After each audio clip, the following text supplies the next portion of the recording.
El ayuno, un nuevo tema para reflexionar el día de hoy. ¿Qué conoces respecto al tema? ¿Tienes algunas dudas referente al ayuno? ¿Qué nos dice el derecho canónico al respecto? Pondremos algún fundamento bíblico solamente para hacer referencia y decir de que no estamos hablando de una práctica reciente, estamos hablando de una práctica muy antigua, en donde en el libro de Esther y de Daniel ya encontramos algunas referencias respecto al tema. En aquellos días yo, Daniel, estaba haciendo una penitencia de 3 semanas. No comía alimentos sabrosos, no probaba carne ni vino, ni me ungía con perfumes hasta que pasaron las 3 semanas. Recordemos que existen diferentes tipos de ayuno: el ayuno natural, religioso, eclesiástico, público, privado, total, parcial. No viene el caso referirnos a ellos de momento, únicamente estamos viendo el campo canónico, pero sin duda el libro de Esther se está refiriendo a un ayuno total, ya que se priva de 3 días. En cambio, el libro de Daniel se está refiriendo a un ayuno parcial, ya que solamente se priva de algunos alimentos. El Código de Derecho Canónico lo recoge en el libro cuarto, titulado De Ecclesia Munere Sanctificandi, de la función de santificar de la Iglesia, precisamente porque el ayuno es un medio de santificación y una forma de hacer penitencia.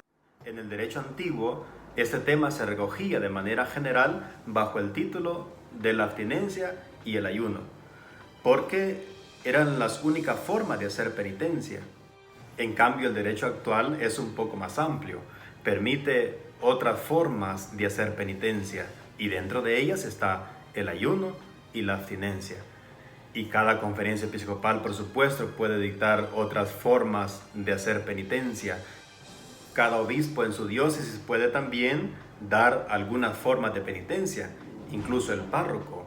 El párroco, por ser pastor propio, puede incluso suprimir o cambiar la forma de hacer penitencia con alguno de sus fieles. El no distinguir esos dos términos ha llevado a muchos a desvalorar lo que es el ayuno, incluso a decir de que el ayuno no es importante ya, incluso a decir de que el ayuno no se trata de privaciones de comidas, de privaciones de alimento, es mejor privaciones de actos humanos. Por supuesto que esto es una forma también de hacer penitencia, pero no es ayuno. El canon 1249 nos recuerda de que todos los fieles, y pone entre 2 comas, cada uno a su modo, están obligados por ley divina a hacer penitencia. Y continúa diciendo el canon: sin embargo, para que todos se unan en alguna práctica común de penitencia, se han fijado unos días penitenciales en los que se dediquen los fieles de manera especial a la oración, realicen obras de piedad y de caridad y se nieguen a sí mismos, cumpliendo con mayor fidelidad sus propias obligaciones. Y aquí veamos cómo remarca en esta otra parte: sobre todo observando el ayuno y la abstinencia a tenor de los cánones que siguen. Es necesario recordar que este canon y la normativa que sigue es una continuidad de las normas recogidas por el Papa Pablo VI en la Constitución Apostólica Penitemini del 17 de febrero del año 1966, por la que se reforma la disciplina eclesiástica de la penitencia que el derecho antiguo tenía hasta ese momento. Por otra parte, el canon 1250 nos señala que existen días de penitencia y tiempos de penitencia. Los días de penitencia son todos los viernes del año y otro tiempo penitencial son los días de la Cuaresma. Por lo tanto, todos los viernes del año estamos nosotros obligados a hacer penitencia. Atención, no estamos hablando que estamos obligados a hacer ayuno, porque el ayuno viene a indicarlo el canon siguiente. Pero el canon 1250 nos indica que todos los viernes del año son días de penitencia, días penitenciales. Es decir, por el simple hecho de ser un viernes, nosotros estamos obligados a hacer algún acto de penitencia. Como hemos dicho anteriormente, las conferencias episcopales, los obispos o el párroco mismo puede determinar alguna forma de hacer penitencia. Por ejemplo, que hagan algún tipo de oración, que hagan algunas obras de caridad. Pero también el canon 1251 nos señala que todos los viernes del año, a no ser que coincida con una solemnidad, sin importar en cuál tiempo nos encontremos, en cuál tiempo litúrgico, estamos nosotros obligados a la abstinencia de la carne. Ahora bien, si uno de esos viernes del año hay una solemnidad, entonces ese día específico no estamos obligados a guardar esta abstinencia de la carne. Pero, ¿por qué entonces una abstinencia de la carne? Muchas veces encontramos nosotros estas dudas. Podemos comer pescado, pero no podemos comer carne. ¿Por qué motivo esta normativa? Esto se remonta a la época antigua, donde el pescado era la principal fuente de alimento para muchos. Aquellos que vivían a orilla del mar, el pescado se volvía una comida diaria. Por ese motivo, si se privaba del pescado, entonces se le quitaba el alimento a muchas personas. Sin embargo, la carne era considerada un alimento especial, un alimento de las personas ricas, un alimento que se ingería en las grandes fiestas, en las grandes celebraciones. Por lo tanto, la carne tiene un sentido solemne, un sentido de banquete. Otro motivo por el que se prohíbe es porque en el Antiguo Testamento también la carne de algunos animales era considerada impura. Y todas aquellas personas que comían carne deberían darse cuenta de cuáles alimentos de carne estaba permitido comer y de cuáles no. Algunos ofrecían sacrificios a los dioses y para ofrecer los sacrificios a los dioses utilizaban algún tipo de carne, inmolaban algún animal. Y esa carne inmolada a los ídolos era por lo tanto carne impura. Por ese motivo es de que aquellos que no distinguían todavía, queda más fácil decirle, no coman cualquier tipo de carne. Y ese va a ser el sacrificio agradable a Dios.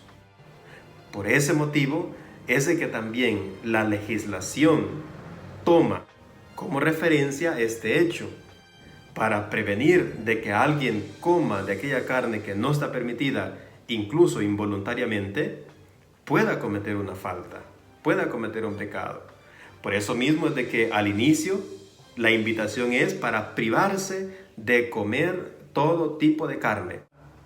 Quiero señalar un último motivo, y esto va en contraposición al último que acabo de mencionar respecto a la carne, que era aquella inmolada a los ídolos. El pescado es un signo cristiano, un signo eucarístico. El pescado tiene un gran significado también en la época muy antigua. Era un símbolo. De hecho, encontramos en los textos bíblicos que Jesús mismo, cuando resucitó, para darle una muestra a los discípulos que era Él mismo, entonces les pidió que le dieran un pescado para comer. Y Jesús se alimentó de este tipo de carne. En resumen, podemos mencionar 4 motivos por el que es permitido el pescado y no la carne. Primero, hemos dicho que el pescado era el alimento de cada día de las personas pobres. Algunos que no comían otra cosa más que de aquellos pescados que iban a traer al lago o al mar. Segundo, la carne era el alimento de los ricos. Tercer motivo, la carne se podía confundir con aquella que era inmolada a los ídolos. Cuarto, el pescado es un símbolo cristiano, un signo eucarístico. Es aquel alimento del cual Jesús comió después de la resurrección. Ahora solamente nos falta denotar la última parte del canon 1251, en la que se señala que el ayuno y la abstinencia se guardarán el miércoles de ceniza y el viernes santo. Es decir, en estos 2 días penitenciales específicos, el derecho mismo nos obliga a hacer ayuno y también abstinencia. Pero no es a todos los fieles, sino solamente a los que el canon siguiente nos señala. La ley de la abstinencia obliga a los que han cumplido 14 años. La del ayuno a todos los mayores de edad hasta que hayan cumplido 59 años.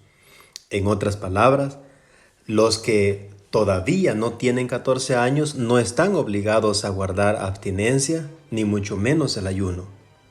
Los que tienen 14 años hasta la mayoría de edad en cada país están obligados a hacer penitencia de la abstinencia de carne u otro alimento establecido por la Conferencia Episcopal, pero no están obligados a hacer ayuno.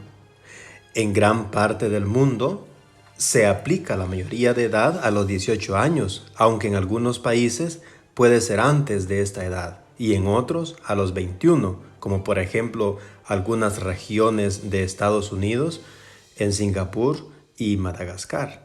Los que son mayores de edad en cada país están obligados a hacer ayuno el miércoles de ceniza y el viernes santo hasta que cumplan los 59 años y por supuesto están obligados también a la abstinencia. Los que tienen 60 años en adelante no están obligados a hacer ayuno, pero todavía les obliga guardar la abstinencia de la carne u otro alimento establecido.